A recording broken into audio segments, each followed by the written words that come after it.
സുഭാഷ് ഏട്ടാ, നീതു നീ എന്നെ അങ്ങനെ വിളിക്കരുത്. എടാ, മാനക്കേട് കൊണ്ട് തൊലി ഉരിഞ്ഞു പോയി നിൽക്കാൻ ഞാനിപ്പോ.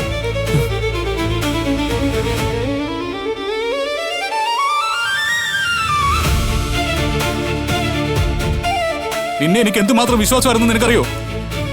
നീ ഇങ്ങനെ ചെയ്യുന്നുള്ള കാര്യം ഞാൻ വിചാരിച്ചിരുന്നില്ല. നാട്ടുകാർ എന്തൊക്കെ പറഞ്ഞാലും എന്റെ അനിയന്മാരെ എനിക്ക് തങ്കമായിരുന്നു, തനി തങ്കം. ഇങ്ങനെ ഒരു വൃത്തികേട് നിന്റെ ഭാഗത്തുനിന്ന് ഉണ്ടാവുമെന്ന് ഞാൻ കരുതിയില്ലടാ.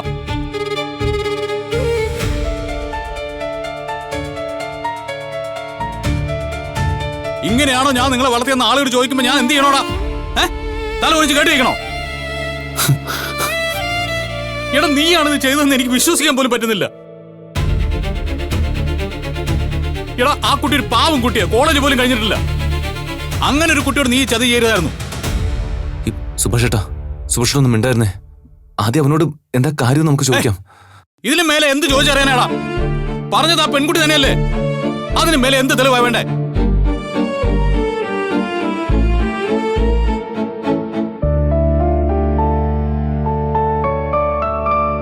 ഒരു പെൺകുട്ടി ഇങ്ങനെ ഒരു വിഷയത്തിൽ നുണ പറയോ?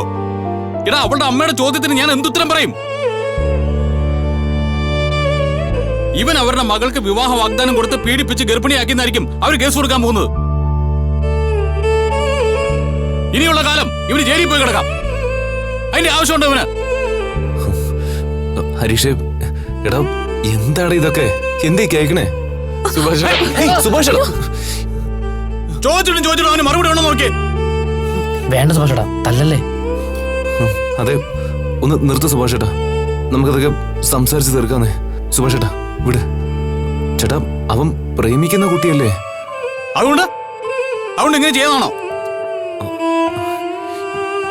എടാ, സ്നേഹിക്കുന്ന ആൾക്കാരോട് കൂടുതൽ കരുതലും ബഹുമാനവും വേണ്ടത്. ഇത് സ്നേഹമൊന്നുമല്ല. ഞാനൊന്നും പറയുന്നില്ല.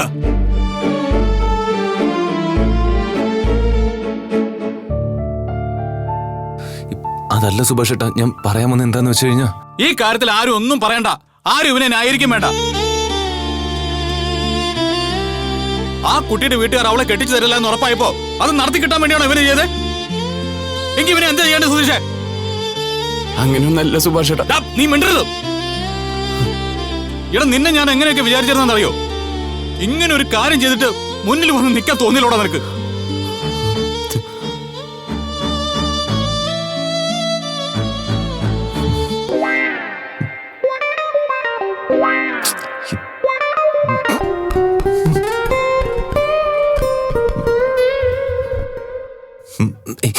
ഞാനല്ല അവനാ.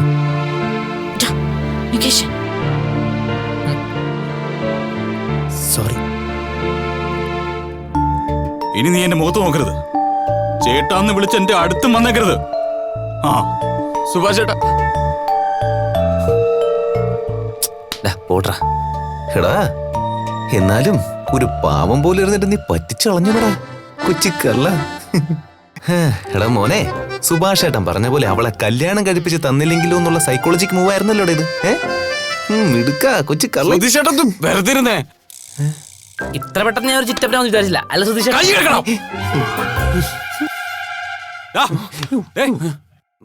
എനിക്കിപ്പോഴാ കാര്യം മനസ്സിലായത്. ഈ കാരണം കൊണ്ടാ അന്ന് ആ കുട്ടി ബാഗും തൂക്കി ഈ വീട്ടിൽ വന്ന് നിന്നത് അല്ലേ? അയ്യോ, എന്നിട്ട് നീ എന്ത് ചെയ്തു? അവളെ കൂട്ടിക്കൊണ്ടുപോയി ഒറ്റയ്ക്ക് സംസാരിച്ച് തിരിച്ചയച്ചു. ഈ കാര്യം ഞങ്ങളിന്ന് മറച്ചു വെച്ചു അല്ലടാ?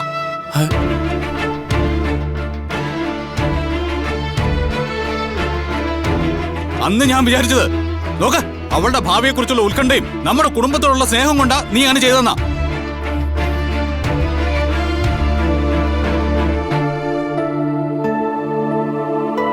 അവള് ഗർഭിണിയാണെന്നുള്ള കാര്യം നിനക്ക് അന്നേ അറിയായിരുന്നു അല്ലടാ? അതാ നീ തനി അവളെ കൂട്ടിക്കൊണ്ടുപോയി അവളെ വീട്ടിലേക്ക് തന്നെ പറഞ്ഞയച്ചത്, ശരിയല്ലേ?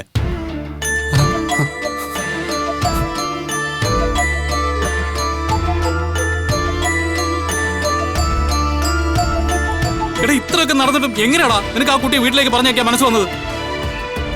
നിന്നോടൊക്കെ എന്ത് പറയണത് പോലും എനിക്ക്. എടാ ഇങ്ങനെയൊക്കെയാണോ നിന്നെ ഞാൻ വളർത്തിയത്?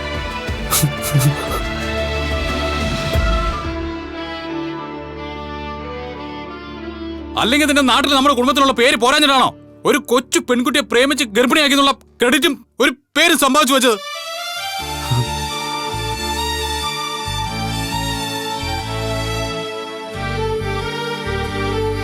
സുധീഷേ, ദേ ഇതിങ്ങനെ വിട്ടാൽ ശരിയാവില്ല. നാട്ടിലേക്ക് പോയ ഉടനെ ഇവനെ ആ കുട്ടിയെ കൊണ്ട് തന്നെ കല്യാണം കഴിപ്പിക്കണം.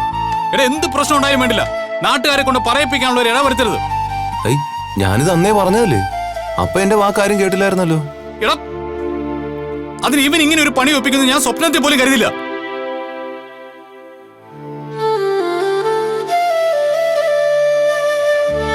ശരി, നിങ്ങളിത് വിട് സുഭാഷ് ചേട്ടാ.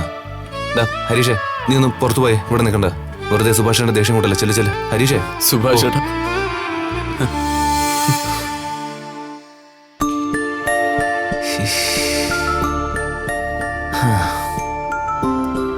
സുഭാഷ് ചേട്ടാ വന്നേ, വാ വന്നിരിക്കേ. ഇരിക്കേ.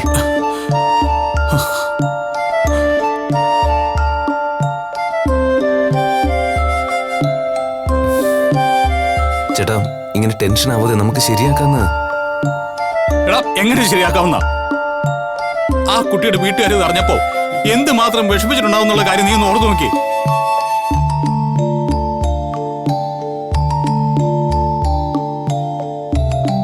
കോളേജിൽ പോയിക്കൊണ്ടിരുന്ന ഒരു പെൺകുട്ടി ഒരു ദിവസം പ്രഗ്നന്റ് ആയിരുന്ന നാട്ടുകാരെ അറിയുമ്പോ ആ കുടുംബം പതറി പോകില്ലേ?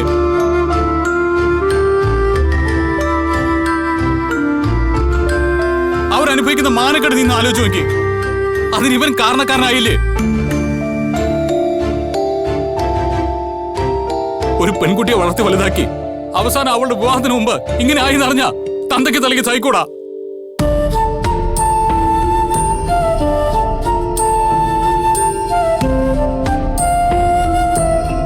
ഇവനിപ്പോ നമ്മുടെ കൂടെ എവിടെയാ? ആ വീട്ടുകാരെന്താ വിചാരിക്കുക? അവള് പ്രഗ്നന്റ് ആണെന്ന് അറിഞ്ഞപ്പോ ഇവൻ മുങ്ങിന്നല്ലേ?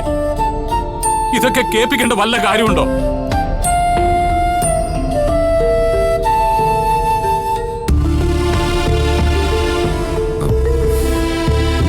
ഇനി അവര് പോലീസിൽ പരാതിപ്പെട്ട? അങ്ങനൊന്നും അവര് ചെയ്യില്ല സുഭാഷ് ചേട്ടാ. എടാ ഒരിക്കലും അവര് പരാതിപ്പെട്ടതല്ലേ? ഇത് അതുപോലൊന്നും അല്ലല്ലോ സുഭാഷ് ചേട്ടാ. അവർക്ക് കൂടി നാണക്കേടുണ്ടാക്കുന്ന കാര്യമല്ലേ? അറിയില്ല, അതുകൊണ്ട് അവര് ചെയ്യില്ല. നമുക്ക് നാട്ടിൽ ചെന്നിട്ട് അവരുമായിട്ട് സംസാരിക്കാം. ഇത് വളരെ സെൻസിറ്റീവ് ആയിട്ടുള്ളൊരു വിഷയമാണ്. ആലോചിച്ച് തീരുമാനം എടുത്താ രണ്ട് കുടുംബത്തിന് നാണക്കേടില്ലാതെ കഴിക്കാന്ന് ബോധ്യപ്പെടുത്താം. അതേ നടക്കുള്ളൂ. സുഭാഷ് ചേട്ടാ, സുഭാഷ് ചേട്ടൻ സമാധാനിക്കേ. എങ്ങനെയാടാ? സുഭാഷ് ചേട്ടാ, നീതും അത്ര ചെറിയ കുട്ടിയൊന്നും അല്ലല്ലോ. രണ്ടുപേരും പരസ്പരം ഇഷ്ടപ്പെടുന്നവരുമാണ്. അവര് തമ്മിലൊരു റിലേഷൻഷിപ്പ് ഉണ്ടായിന്നല്ലേ ഉള്ളൂ. അതിനിപ്പോ എന്താ?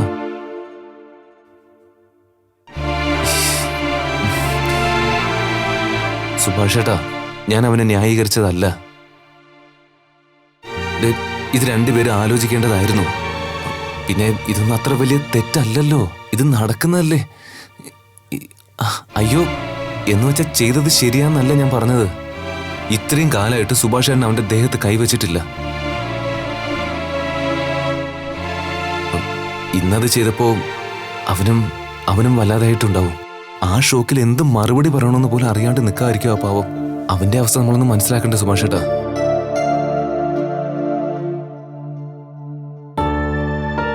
എന്താ അവസ്ഥയാണ് അവന്?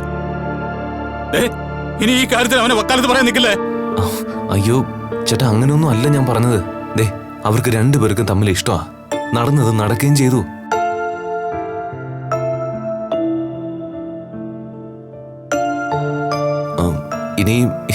ഇനിയിപ്പോ അതിനു വേണ്ടി എന്താ പരിഹാരം എന്നാണ് നമ്മൾ നോക്കേണ്ടത്. നമ്മൾ അവനെ ചീത്ത വിളിച്ചോണ്ടോ അല്ലെങ്കിൽ തല്ലിയതുകൊണ്ട് എന്തെങ്കിലും ബലം ഉണ്ടാവാൻ പോകുന്നുണ്ടോ? സുഭാഷ് എന്നെ അതങ്ങ് വിട്ടേ. ഇനിയിപ്പോ തിരിച്ച് നാട്ടിലെത്തിക്കഴിഞ്ഞാൽ നമുക്ക് ഉടനെ തന്നെ അവരുടെ കല്യാണം അങ്ങ് നടത്താം. പോരെ പോരെ?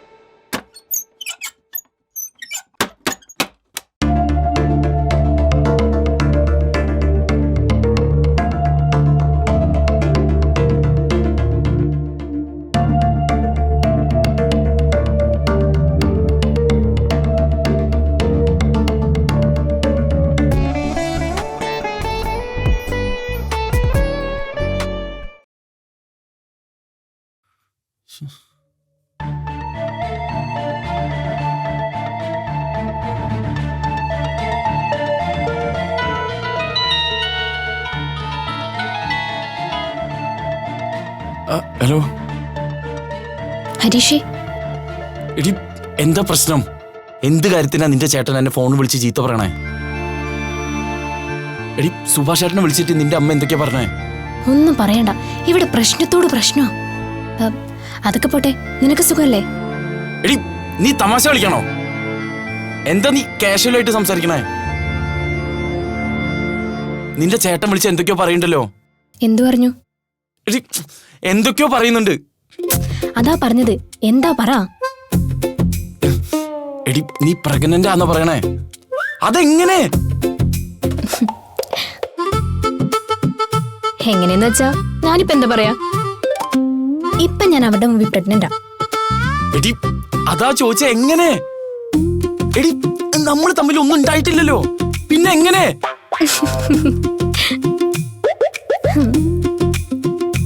എടി നീ സത്യമാണോ പറയണേ? ഇപ്പൊ ഞാൻ അവരുടെ മുമ്പിൽ പ്രഗ്നന്റ് ആണെന്ന് പറഞ്ഞില്ലേ? എടി എനിക്ക് മനസ്സിലാവില്ല, എങ്ങനെ? നീ എന്തിനാ അതിനിങ്ങനെ ടെൻഷൻ ആവുന്നേ? ഒന്നുമില്ലെങ്കിൽ ഒരു അച്ഛനാവാൻ പോവാണെന്ന് ഇവരൊക്കെ അതുകൊണ്ട് അറിഞ്ഞില്ലേ? അപ്പൊ സന്തോഷിക്കല്ലേ വേണ്ടേ? എടി എന്നെ ഭ്രാന്തി പിടിപ്പിക്കല്ലേ, അങ്ങനെ ഒന്നും സംഭവിക്കില്ല. നിന്റെ സുഭാഷ് ഏട്ടന്റെ കല്യാണത്തിന് മുമ്പ് നമ്മുടെ കല്യാണം പറ്റില്ല എന്നല്ലേ പറഞ്ഞുള്ളൂ. പ്രഗ്നന്റ് ആവാൻ പാടില്ലെന്നൊന്നും പറഞ്ഞിട്ടില്ലല്ലോ. ഡി നീതു എന്നെ വട്ടാക്കല്ലേ. ആദ്യം നീ കാര്യം പറ. നീ പ്രഗ്നന്റ് ആവാൻ ഒരു സാധ്യത നമ്മുടെ ഇടയിൽ ഉണ്ടായിട്ടില്ല, പിന്നെ എങ്ങനെ? അത് പറ. അപ്പൊ നീ എന്നെ സംശയിക്കാണല്ലേ ഹരീഷേ? നമ്മൾ പ്രേമിക്കുന്നവരാണ്, ഉടനെ കല്യാണം കഴിക്കുമെന്ന് വിശ്വസിച്ചല്ലേ ഞാനിങ്ങനെ ചെയ്തത്. ഇപ്പൊ പ്രഗ്നന്റ് ആണെന്നറിഞ്ഞിട്ട് ഉടനെ ഒഴിവാക്കാൻ നോക്കുകയാണല്ലേ? നീ പറയണത് വേറെ, ഞാൻ പറയണത് വേറെ. നീ പറയുന്നത് എനിക്ക് മനസ്സിലാവുന്നുണ്ട് ഹരീഷേ. നിനക്കിപ്പ എന്നെ സംശയല്ലേ?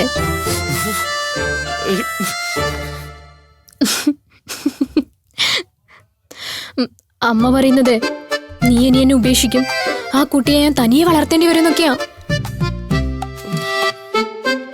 പക്ഷെ എന്നെ ഹരീഷ് അങ്ങനെയല്ല, എന്നെ കല്യാണം കഴിക്കുന്നു ഞാൻ തർക്കിച്ചു. എന്നിട്ടും നീ എന്നെ സംശയിക്കുന്നുണ്ടല്ലോ. അയ്യോ ഞാൻ നിന്നെ സംശയിക്കുന്നതല്ല, പക്ഷെ ഇതൊക്കെ എങ്ങനെ? എങ്ങനെയെന്ന് ചോദിച്ചാ, ഞാൻ നിന്നെ ലവ് ചെയ്യുന്നു, ഞാനിപ്പോ പ്രഗ്നന്റ് ആയി. ഇതിലെന്താ ഇപ്പൊ ലോജിക് പ്രശ്നം?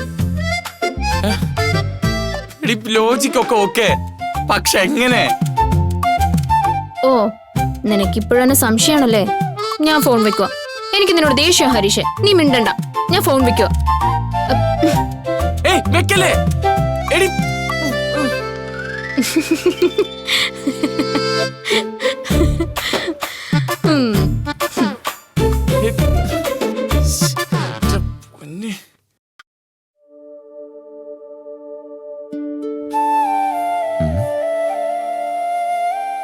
ഇവൻ ആ വഴിക്ക് പോയാ?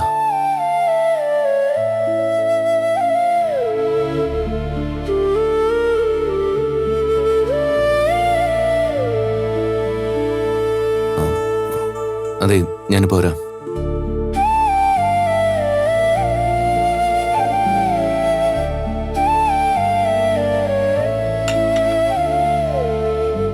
സുഭാഷേട്ടാ ടെൻഷൻ ആവണ്ട, നമുക്ക് സംസാരിക്കാം. ദേ ഈ വെള്ളം കുടിച്ച്.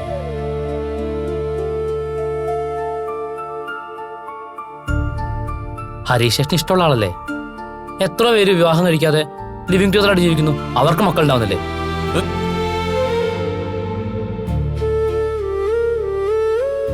അല്ല, അതിവിനി ആലോചിച്ച് മുന്നോട്ട് പോകാൻ ഉദ്ദേശിച്ചേ.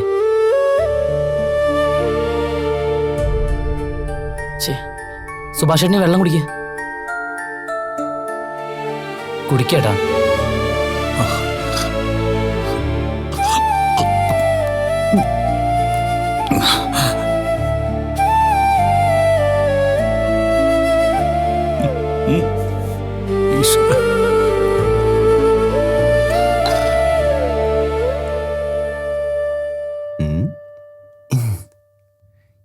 എടാ ഭയങ്കര, നീ പണി ഒപ്പിച്ചല്ലേ?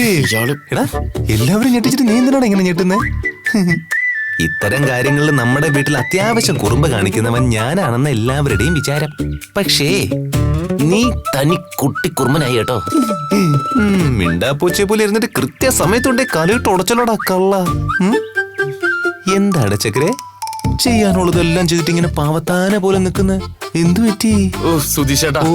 ഞാൻ ഒരു കാര്യം പറയട്ടെ, ചിരിക്കല്ലേ? പറയടാ കണ്ണാ, 4-5 മാസമായിട്ട് നടക്കുന്ന കാര്യമാണ്, ഇപ്പോഴാണ് ഞങ്ങൾക്ക് മനസ്സിലായതെന്നല്ലേ? ഏയ്, കഷ്ടണ്ട് സുധീഷേട്ടാ, ഞാനൊന്ന് പറയട്ടെ. ആ ശരി ശരി, പറ പറ പറ. താനിങ്ങോട്ട് വാ. ഏ, എടാ, നീ എവിടേക്കാ കൊണ്ടുപോണേ? സുധീഷേട്ടാ, അത് ഞാൻ ഒരു തെറ്റും ചെയ്തിട്ടില്ല. അയ്യോ മോനെ, എടാ ഞാൻ അവരെ പോലെ ഒന്നും അല്ല. ഇത് തെറ്റാണെന്നുള്ള അഭിപ്രായം ഒന്നും എനിക്കില്ല കേട്ടോ. അതിന് ഞാൻ എന്തെങ്കിലും ചെയ്തിട്ടുണ്ടെങ്കിലല്ലേ? ചെയ്യാതെ പിന്നെ എങ്ങനെയാടാ പോടാ ഒന്ന്. ഏയ്, ചിരിക്കല്ലേ? സുധീഷേട്ടാ, സത്യ ചിരിക്കല്ലേ, സത്യമായിട്ടും. ശരി ശരി, എടാ ചെയ്യാനുള്ളതെല്ലാം ചെയ്തു വെച്ചിട്ടേ ഞാനൊന്നും ചെയ്തില്ല എന്ന് പറയലടാ മോനെ. ഞാൻ പറയണത് നീ ഒന്നും പറയണ്ട. ഹെ, നീ സ്വയം ന്യായീകരിച്ചോ. പക്ഷേ ഇമാതിരി ന്യായീകരണം ഒന്നും വേണ്ട കൂട്ടാ. അത് സത്യമാണെന്ന്. ഞാനും സുഭാഷ് ചേട്ടനൊക്കെ അച്ഛന്മാരാവുന്നതിന് മുമ്പേ വല്യച്ഛന്മാരാവും ഭാഗ്യം ചെയ്തവരായിരിക്കും. സുധീഷേട്ടാ, മതി മതി മതി മതി മതി, ചെന്ന് റെഡിയാവാൻ നോക്ക്, നാട്ടിലേക്ക് പോവാം. നാട്ടിലേക്കാ? ആ ഇനി എന്തൊക്കെ കാര്യങ്ങളുണ്ട്, ജോത്സ്യരെ കാണണം, താലി മേടിക്കണം. അയ്യോ സുധീഷേട്ടാ, ഞാൻ പറയണത് സത്യ. പോടാ അവിടുന്ന്, ഇത് ഞാൻ വിശ്വസിക്കണല്ലേ? നടന്നു തന്നെ നീ പോയി അയ്യോ, വേറെ പണി. സുധീഷേട്ടാ. പോരാ ഇറക്കാൻ, വേഗം ഡ്രസ് മാറി വരാൻ നോക്ക്. അയ്യോ,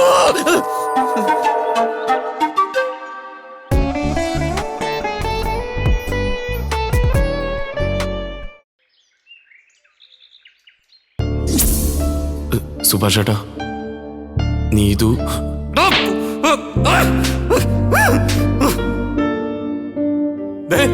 എന്നെ അങ്ങനെ വിളിക്കരുത്. എടാ, മാനക്കേട് കൊണ്ട് തൊലി ഉരിഞ്ഞു പോയി നിൽക്കാൻ ഞാനിപ്പോ.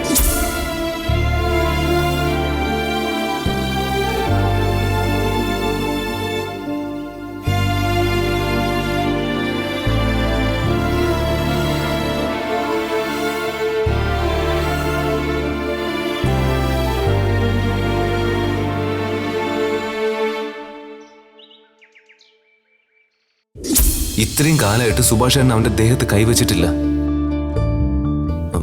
ഇന്നത് ചെയ്തപ്പോ അവനും വല്ലാതായിട്ടുണ്ടാവും. ആ ഷോക്കിൽ എന്ത് മറുപടി പറയണമെന്ന് പോലും അറിയാണ്ട് നിൽക്കാതിരിക്കും ആ പാവം. അവന്റെ അവസ്ഥ നമ്മളൊന്ന് മനസ്സിലാക്കണ്ടേ സുഭാഷ് ചേട്ടാ? ഹരീഷ്,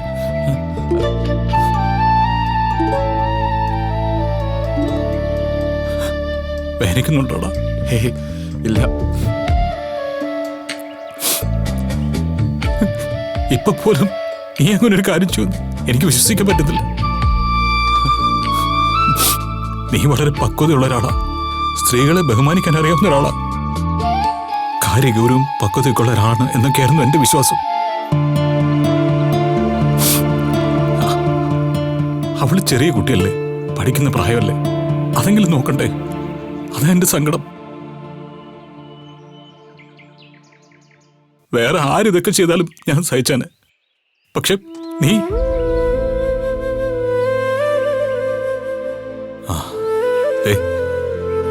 ഇനി ആ കുട്ടിയെ കല്യാണം കഴിക്കാനുള്ള സമയമായില്ല, കുറച്ച് നാളുകൂടെ കഴിയിട്ടതൊന്നും പറയാൻ നിൽക്കരുത്.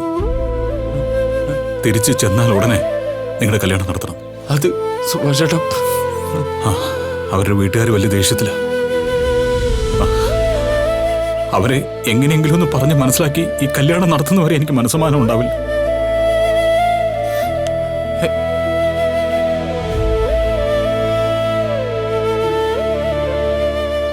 ഹരീഷേ, നടക്കേണ്ടത് എന്തായാലും നടന്നു. ഇനി നീ അതിനെപ്പറ്റി ഓർത്ത് വിഷമിക്കണ്ട.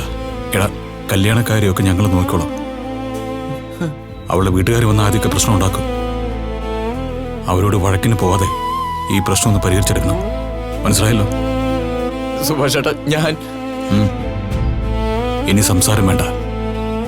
നീ പോയി ബാഗ് എടുത്ത് റെഡിയോ, നമുക്ക് പോണം. ചെല്ല.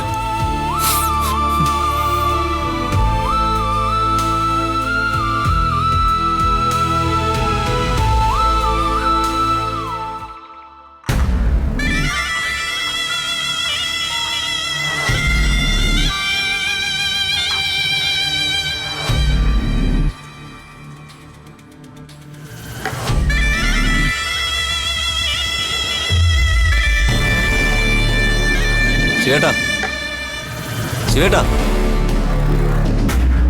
എന്താടാ? നിങ്ങൾ ഇത്രയും ദിവസം എവിടെയായിരുന്നു? എന്താ നിനക്ക് എന്നെ കാണാഞ്ഞിട്ട് ആഹാരം ഉറങ്ങുന്നില്ലേ? നീ ഇങ്ങനെ ചാടിക്കടിക്കില്ലേ സദാശിവ? ബിനുവിന് നിന്നോടൊരു കാര്യം പറയാൻ വേണ്ടിട്ടാ. എന്ത് കാര്യം? എന്താടാ ബിനു? ഏയ് ഒന്നുമില്ല.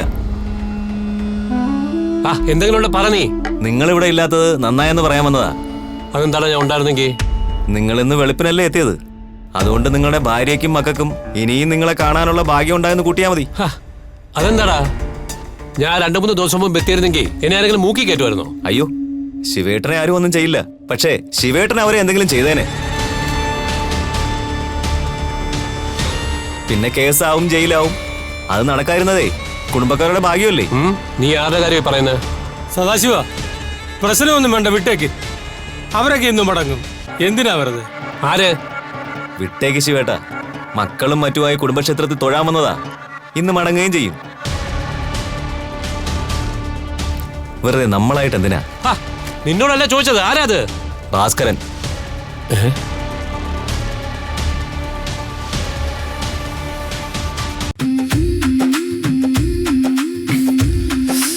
എന്തു പറ്റി? ഏയ് ഒന്നുമില്ല.